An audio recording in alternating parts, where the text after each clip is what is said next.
ശ്രീ ശിവരക്ഷാസ്തോത്രം.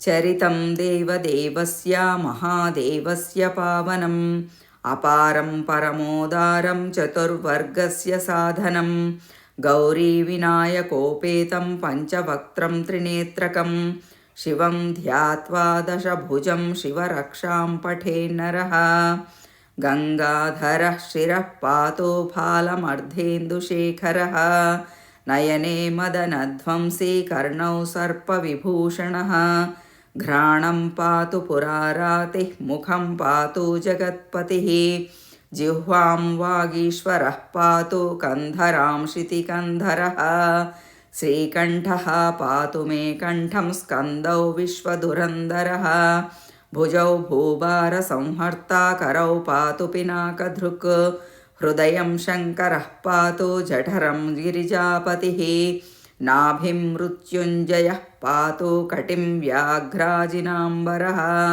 സക്ഥിനീ പാതു ദീനാർത്താ ശരണാഗതവത്സലഃ ഊരു മഹേശ്വരഃ പാതു ജാനുനീ ജഗദീശ്വരഃ ജംഘേ പാതു ജഗത്കർത്താ ഗുൽഭൗ പാതു ഗണാധിപഃ ചരണൗ കരുണാസിന്ധുഃ സർവാംഗാനി സദാശിവഃ ഏതാം ശിവബലോപേതാം രക്ഷാം യഃ സുകൃതി പഠേത് സ ഭുക്ത്വാ സകലാൻ കാമാൻ ശിവസായുജ്യമാപ്നുയാത്.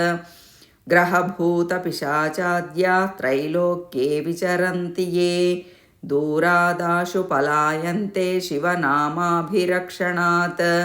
അഭയങ്കരനാമേദം കവചം പാർവതീപതേഃ ഭക്ത്യാഭിഭർത്തി യഃ കണ്ഠേ തസ്യ വശ്യം ജഗത്ത്രയം. ഇമാം നാരായണഃ സ്വപ്നെ ശിവരക്ഷാം യഥാദിശത് പ്രാതരുദ്ധായ യോഗീന്ദ്രോ യാജ്ഞവൽക്യ തഥാ ലിഖത്. ഇതി ശ്രീയാജ്ഞവൽക്യപ്രോക്തം ശിവരക്ഷാസ്തോത്രം. ഓം നമഃ ശിവായ.